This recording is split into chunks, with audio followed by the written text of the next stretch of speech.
History is full of strange triggers for conflict, but have you ever heard of a war that started because of an ear? It sounds absurd, but it's a true story. This is the tale of the War of Jenkins Ear. Let's rewind to the 1730s. Tensions were high between Great Britain and Spain.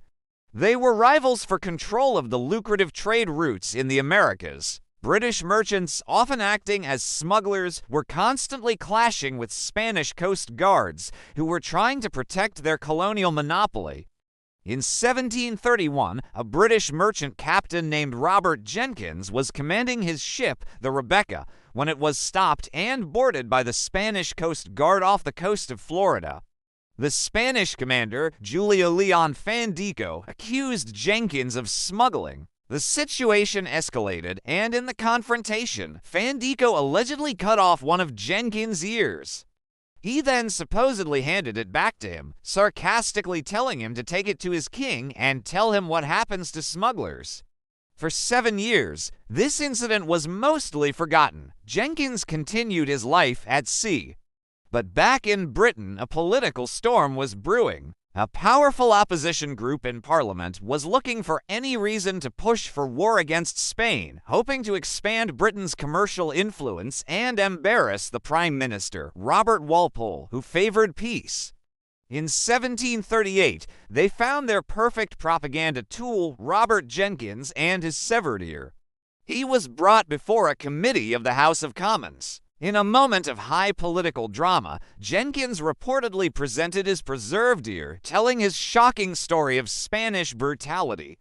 Whether he actually brought the ear is debated by historians, but his testimony was electrifying.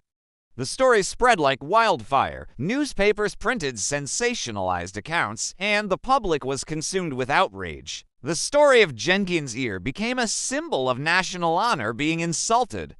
The anti-Spanish sentiment, fueled by political ambition and public anger, became unstoppable. Prime Minister Walpole, facing immense pressure, had no choice but to give in. In 1739, Great Britain declared war on Spain. The so-called War of Jenkins Ear had begun. It was a brutal conflict fought mostly at sea and in the colonies, eventually merging into the larger European conflict known as the War of the Austrian Succession. For nearly a decade, battles raged, ports burned, and thousands of lives were lost. And it all started, at least in name, with a single, severed ear bizarre, and grim reminder of how small, personal incidents can be twisted by politics and passion to ignite the flames of a major international war. Thanks for watching. If you found this piece of strange history interesting, please like and subscribe to Battleborn Phil Disty for more stories you might not have heard before.